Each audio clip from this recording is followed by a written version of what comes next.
നിങ്ങളുടെ വസ്ത്രസങ്കല്പങ്ങൾക്ക് പുതുമോടി തീർക്കാൻ വിപുലമായ കളക്ഷനുമായി ലാവൻഡർ ലേഡീസ് ഫാഷൻ ഹബ്. ആവശ്യമായ new trendy tops, wedding party wears, dress material തുടങ്ങി വമ്പിച്ച വിലക്കുറവിലും ഗുണമേന്മയിലുമുള്ള വസ്ത്രങ്ങളുടെ വിശാലമായ കളക്ഷൻസ്. ഇനി ലേഡീസ് ഫാഷൻ ഡ്രസ്സുകളുടെ ഖമനീയ ശേഖരം നിങ്ങൾക്കായി ഒരുക്കുന്നു. ഉടൻ തന്നെ ഞങ്ങളുടെ ഷോറൂം സന്ദർശിക്കൂ. നിങ്ങളുടെ മനസ്സിനിണങ്ങിയത് സ്വന്തമാക്കാം. Lavender ladies fashion hub, AB complex, Koottanad road, near petrol pump, Sharissery. നമുക്ക് മാലിന്യം ഒരു പ്രശ്നമല്ല, ആണോ? ആണോ? അല്ല. നമുക്ക് ഇവിടെ എല്ലാവരും ഉള്ളതുകൊണ്ട് ചിലപ്പോൾ പറയാനൊരു മടിയാവും. നമുക്ക് മാലിന്യം ഒരു പ്രശ്നമല്ല. എന്തുകൊണ്ടാണ് നമുക്ക് മാലിന്യം ഒരു പ്രശ്നമല്ലാത്തത്? ആമയഞ്ചാൻ തോടിൽ പെട്ട് മരിച്ച ജോയ് നമ്മുടെ ആരും അല്ലാത്തതുകൊണ്ടാണ്. അല്ലെങ്കിൽ ക്യാൻസർ ബാധിച്ച് തൻ്റെ മുടിയും പിരികമൊക്കെ പോയിട്ടുള്ള ആളുകൾ നമ്മുടെ ആരും അല്ലാത്തതുകൊണ്ടൊക്കെയാണ്. ഇത് നമുക്കൊരു പ്രശ്നമല്ല. എല്ലാവരും കണ്ണടയ്ക്കുക, ഒന്ന് കണ്ണടയ്ക്കുക. നിങ്ങളുടെ സേവ് ദ ഡേറ്റ് ആണ്, ആരാലേക്കും കേട്ടോ, സേവ് ദ ഡേറ്റ് ആണ്. അപ്പോൾ സേവ് ദ ഡേറ്റിൽ നിങ്ങളൊരു ഫോട്ടോഷൂട്ടൊക്കെ ഇപ്പോൾ മോഡലാണല്ലോ, അപ്പോൾ നിങ്ങളുടെ ഫോട്ടോഷൂട്ട് നടക്കുകയാണ്. അപ്പോൾ അത് എവിടെ വെച്ചിട്ടാണെന്നുള്ളതൊക്കെ ഇങ്ങനെ മനസ്സിൽ ആലോചിച്ച് വെച്ചോളൂ. ആലോചിച്ച് കഴിഞ്ഞാൽ കണ്ണു തുറക്കാം. പറഞ്ഞു, എവിടെ വെച്ചിട്ടാണ്?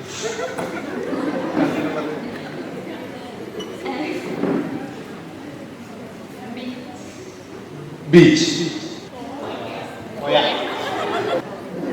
അമ്പലം, ഗുരുവായൂർ അമ്പലം. എന്തുകൊണ്ടാണ് ഇത് നിങ്ങളെ വിളിച്ചിരുത്തി പറഞ്ഞത്? എന്തിനാണ് ഈ സംഭവത്തിന് യൂത്ത് മീറ്റ് എന്ന് പേരിട്ടത്? ഇത് കുടുംബശ്രീ ADSമാരെയും CDSമാരെയും നിരന്തരം വിളിച്ച് പറയാറുള്ള കാര്യമാണ്. ഇത് അവരിലൂടെ തന്നെ കാലത്തേക്ക് പോയാൽ പോരെ? മതിയോ? പോരാ. ഈ യൂത്ത് മീറ്റ് നമ്മളിപ്പോൾ ഒരു 10 മിനിറ്റ് ഒന്ന് ചർച്ച ചെയ്തതിന് ശേഷം നമ്മുടെ സംവാദം ഉണ്ടാവും.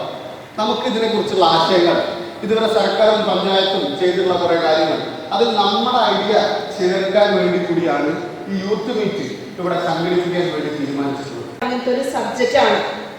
അതായത് ഇപ്പൊ ഇവിടെ കുറെ സെക്രട്ടറി സ്വാഗത പ്രസംഗത്തിൽ തന്നെ അത്യാവശ്യം പറഞ്ഞു. അത് കഴിഞ്ഞ് പ്രസിഡന്റ് പറഞ്ഞു, നമ്മുടെ വൈസ് പറഞ്ഞു, പിന്നെ വായ്പ പറഞ്ഞു, പിന്നെ ഫെബിൻ പറഞ്ഞു.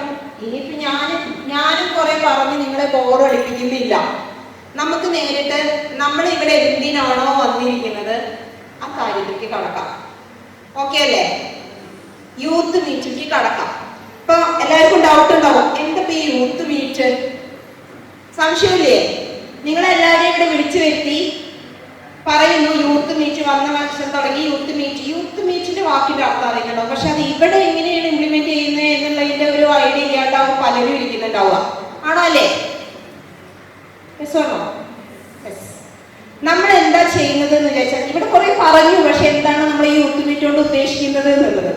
ഓക്കെ, എന്തായാലും ഞാൻ ഒന്നുകൂടെ പറയാം. ഇവിടെ കുറച്ച് ഹരിതകർമ്മ സേനാംഗങ്ങളുണ്ട്. തിരുമറ്റക്കോട് പഞ്ചായത്തിലെ അജൈവ മാലിന്യങ്ങളെ നിരന്തരം കളക്ട് ചെയ്ത് തിരുമറ്റക്കോട് പഞ്ചായത്തിനെ വൃത്തിയാക്കിക്കൊണ്ടിരിക്കുന്ന കുറച്ച് ടീമാണ് അവര്. അപ്പൊ ഈ ടീം ആവശ്യമുണ്ടോ തിരുമറ്റക്കോട് പഞ്ചായത്തില്? അല്ലെങ്കിൽ അവരിലൂടെ എന്താണ് തിരുമറ്റക്കോട് പഞ്ചായത്തിൽ നടക്കുന്നത്? അവര് ഫേസ് ചെയ്യുന്ന പ്രശ്നങ്ങൾ എന്താണ്? ഇത്തരം ടീം ഇവിടെ ഇനി കണ്ടിന്യൂ ചെയ്തു പോകുന്നു, അല്ലെങ്കിൽ അവരുടെ പ്രവർത്തനം എങ്ങനെയാണ്? അവരെങ്ങനെയാണ് ഈ വേസ്റ്റ് കളക്ഷൻ നടത്തുന്നത്? ആ വേസ്റ്റ് കൊണ്ടുപോയിട്ട് അവരെന്ത് ചെയ്യുന്നു? അതെങ്ങനെയൊക്കെയാണ് നിർമ്മാർജ്ജനം ചെയ്യുന്നത്? അങ്ങനെ ഒരുപാട് സംശയങ്ങൾ നമ്മുടെ ഉള്ളിൻ്റെ ഉള്ളിലുണ്ടാവും. എന്തിനാ ഈ 50 രൂപയും കൊടുക്കണം? ഇങ്ങനത്തെ കാര്യം എന്താണ് ഇതൊക്കെ ചെയ്യുന്നത്? എന്താണ് ഇതൊക്കെ കറക്റ്റാക്കുന്നത് എന്നുള്ളതിന്റെ എല്ലാറ്റിൻ്റെയും നിങ്ങളുടെ ഉള്ളിൽ ഉണ്ടാകുന്ന, ഇനി ഉണ്ടാകാൻ സാധ്യതയുള്ള, നിങ്ങൾക്ക് വരുന്ന, ഉയർന്നു വരുന്ന എല്ലാറ്റിൻ്റെയും ഉത്തരം നിങ്ങൾ ഇവിടുന്ന് കിട്ടിയിട്ട് വേണം പോവാൻ. ഇതാണ് യൂത്ത് മീറ്റ്. എൻ്റെ കൂടെ വർക്ക് ചെയ്യണത് ഒരു 70 വയസ്സ് കഴിഞ്ഞ ഒരു അമ്മമ്മ എൻ്റെ കൂടെ വർക്ക് ചെയ്യണം. അപ്പോൾ ഞങ്ങൾക്ക് ഞങ്ങളുടേതായ പ്രയാസങ്ങളുണ്ട്. പക്ഷെ ആളെന്നിട്ട് പറഞ്ഞു എല്ലാ മാസവും ആൾ 50 രൂപ വെച്ച് തന്നിട്ട് ആളുടെ വീട്ടിലത്തെ വേസ്റ്റ് ഞങ്ങൾക്ക് തരുന്നുണ്ടെന്നാണ് പറഞ്ഞത്. ഞങ്ങൾ ചോദിച്ച് നിർബന്ധിച്ചിട്ട് ഒരു 3 തവണയാണ് ആൾ തന്നിട്ടുള്ളത്. അതും പൈസ ഞങ്ങൾ കളക്ഷൻ എടുക്കുമ്പോൾ അപ്പം തന്നെ തരില്ല. ഒരു 3 അല്ലെങ്കിൽ അവരുടെ പിന്നാലെ നടക്കണം. ഒരു 50 രൂപ, ഞങ്ങൾക്ക് ഒരു 10 വീട്ടിൽ നിന്ന് 50 രൂപ വെച്ചിട്ട് അടുത്ത മാസം തരാന്ന് പറഞ്ഞാൽ 500 രൂപ വെക്കണം. അപ്പോൾ ഇത്രയും പൈസ ഒന്നും ഞങ്ങളുടെ അടുത്ത് ഒരു മാസം ചിലപ്പോൾ എടുത്ത് 1-2 വീടിന് ഞങ്ങൾക്ക് വയ്ക്കാം. എങ്ങനെയാന്ന് പറഞ്ഞു കഴിഞ്ഞാൽ ചേച്ചിമാർ വരുന്നു, വേസ്റ്റ് എടുക്കുന്നു. നമ്മുടെ വീടിൻ്റെ ഫ്രണ്ട് ഉണ്ടാവും സൈഡ്, അവിടെ കൊണ്ടുവന്ന് അവരെന്ത് ചെയ്യുന്നു, അത് തട്ടുന്നു. ഓക്കെ, ആദ്യം ഫസ്റ്റ് ഞാൻ ഈ കീഴാറ്റൂരിൽ ഇത് കണ്ടിട്ട് വെക്കേഷൻസിലായിരിക്കും അവിടെ ചെയ്യുക. അപ്പോഴാണ് ഈ അനുഭവം കാണുന്നത്. അപ്പോൾ അവരോട് നമ്മൾ ചോദിക്കും, എന്തിനാണ് ഇതിപ്പോൾ ഇവിടെ നിന്ന് തന്നെ ഇങ്ങനെ മാറ്റുന്നത്? അപ്പോൾ പഞ്ചായത്തിൽ നിന്ന് നമ്മുടെ വീടിൻ്റെ ഫ്രണ്ടിൽ ഫുൾ വേസ്റ്റ് തട്ടുക, എന്നിട്ട് അതിന്ന് ടാബ്ലറ്റ്സിൻ്റെ കവർ എടുക്കാൻ പറ്റത്തില്ല, അങ്ങനെ കുറേ റെസ്ട്രിക്ഷൻസ് ഉണ്ട്. അതൊക്കെ എന്ത് ചെയ്യും, അവിടെ തന്നെ ഇടും. ഇട്ടിട്ട് അവർക്ക് എടുക്കാൻ പറ്റുന്ന മാത്രം ആ ചാക്കിലാക്കി അവർ തിരിച്ചു കൊണ്ടുപോകും. അപ്പോൾ ഈ എൻ്റെ വീട്ടിലാണെങ്കിൽ എൻ്റെ പാരൻസ് മാത്രമാണ്. അപ്പോൾ ഈ ബാക്കി ഈ തട്ടി പോയത് ചിലപ്പോൾ ഒരു ഈവനിങ് ഒക്കെ ആയിരിക്കും വരുന്നത്. അപ്പോൾ ഈ ബാക്കി തട്ടിപ്പോയതൊക്കെ എന്ത് ചെയ്യണം, നമ്മൾ പിന്നെ ക്ലീൻ ചെയ്യണം. ഓക്കെ, അങ്ങനെയായി എൻ്റെ വീട്ടിൽ നിന്ന് വിളിക്കുമ്പോൾ എന്നും ഇത് തന്നെ, വേസ്റ്റ് എടുക്കാൻ വന്നു, അവർ ബാക്കി അവിടെ ഇട്ടിട്ട് പോയി. ഒരു ദിവസം അതിൽ ഒരു മുടി ഉണ്ടായിരുന്നു, അതിന് പ്രശ്നം ഉണ്ടാക്കി ഫുള്ള് തട്ടിയിട്ടു, അങ്ങനെ പോയി. എന്നും എൻ്റെ പാരൻസിന് പറയുന്നത്. അപ്പം ഞാൻ തന്നെ അവസാനം പറഞ്ഞിട്ടുണ്ട് ഒരു പ്രാവശ്യം, എന്നാൽ ഇനിയിപ്പോൾ നിങ്ങൾ രണ്ടാളല്ലേ, 3-4 മാസം കൂടെ ഇപ്പോൾ വരുമ്പോൾ പറഞ്ഞാൽ മതി, ഇവിടെ എന്നും എപ്പോഴും വേസ്റ്റ് ഉണ്ടാവില്ല. കാരണം ഒരിക്കലും ഒരു വീടിൻ്റെ ഫ്രണ്ടിൽ കൊണ്ടുവന്ന് അതായത് ആ കോമ്പൗണ്ടിൽ കൊണ്ടുവന്ന് വേസ്റ്റ് തട്ടി അവിടെ നിന്ന് സെപ്പറേഷൻ എന്ന് പറഞ്ഞാൽ ഒരു വീട്ടുകാർക്കും ഇഷ്ടപ്പെടും. അത് ഞങ്ങൾ എപ്പോഴും പറയാറുള്ളതാണ്. പല വീട്ടിൽ ചെല്ലുമ്പോഴും എല്ലാ വേസ്റ്റുകളും കുടിക്കാണ്ട് കാട്ടാൻ തരിക. പക്ഷെ ഞങ്ങൾ അങ്ങനെ എടുക്കുന്നുണ്ടെങ്കിൽ അത് ഞങ്ങൾ നല്ല സാധനങ്ങൾ, വേസ്റ്റ് സാധനം ഞങ്ങൾ വേറെ കാട്ടിലാക്കിയിട്ട് കൊണ്ടുവരാറുണ്ട്. ഒരു വീട്ടിൽ പോലും ഞങ്ങൾക്ക് അങ്ങനത്തെ ഒരു അനുഭവം ഉണ്ടായിട്ടില്ല, ഒരു പരാതി ഉണ്ടായിട്ടില്ല.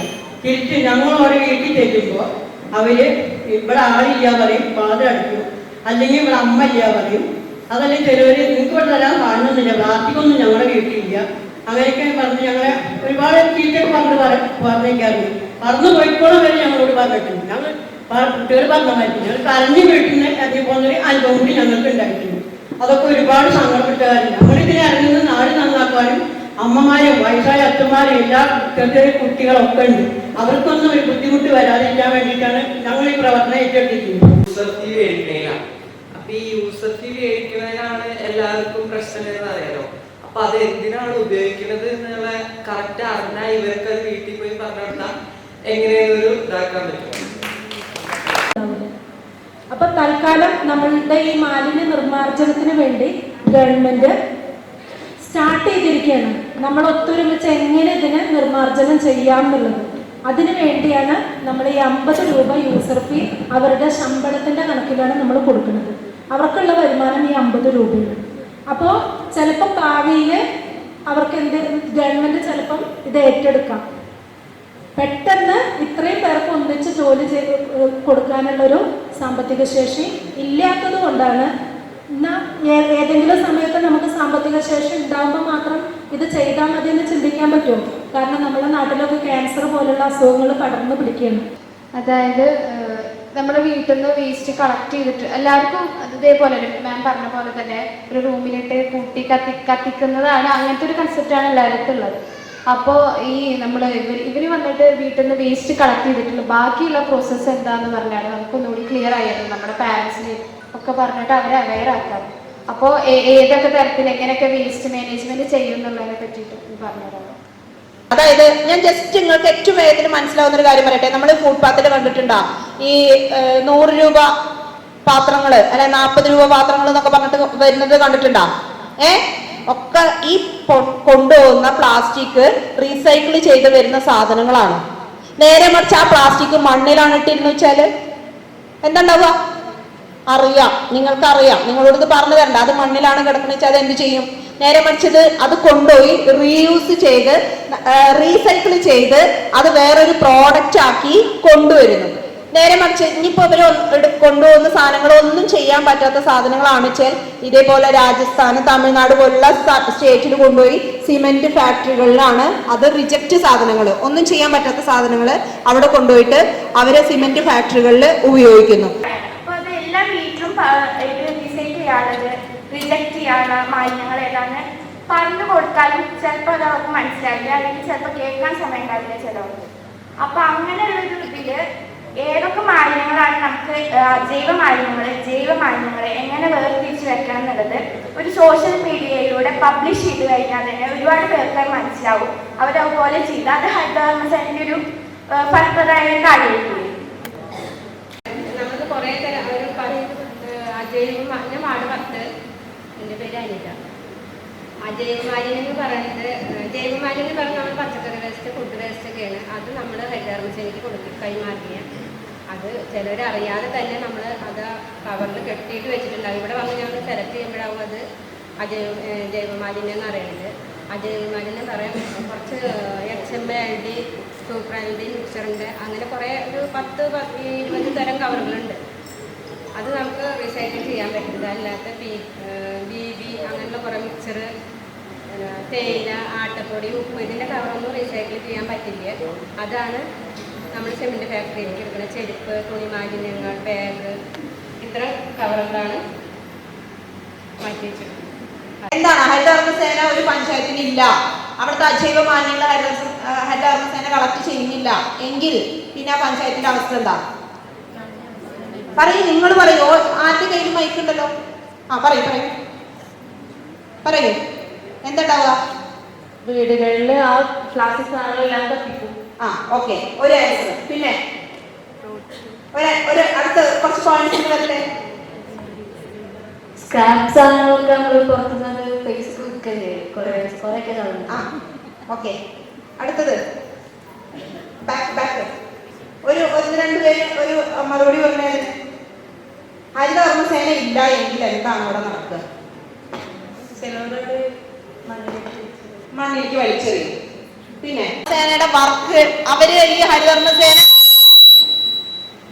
ഹരിതകർമ്മസേനയുടെ പ്രവൃത്തി എന്താണെന്ന് നിങ്ങൾ ശരിക്കും മനസ്സിലാക്കണം. എന്താണ് അതിന്റെ കോൺസിക്വൻസസ്? എന്താണ് വല്ല ഐഡിയ ഉണ്ടോ? ഞാൻ ജസ്റ്റ് ഒരു എക്സാമ്പിൾ ചോദിക്കട്ടെ.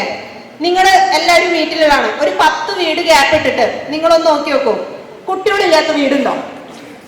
എന്നാ പണ്ട് അങ്ങനെയായിരുന്നു. ഇപ്പോഴെന്താ? കുട്ടികളില്ലാതെ ട്രീറ്റ്മെന്റിന് നടക്കുന്ന ആൾക്കാരെ കണ്ടിട്ടുണ്ടോ? ഇല്ലേ? ഉണ്ടായില്ലയോ? ഉണ്ട്. ക്യാൻസർ പേഷ്യന്റ് കൂടിയോ? ഏത് വീട്ടിലിട്ടാലും ഡയബറ്റിക് ആണോ? എവിടെ നോക്കിയാലും കൊളസ്ട്രോൾ ആണോ? കിഡ്നി പേഷ്യന്റ് ആണോ? ഡയാലിസിസ് ആണോ? എന്തേ? ഇതിന്റെ ആൻസർ എന്താ?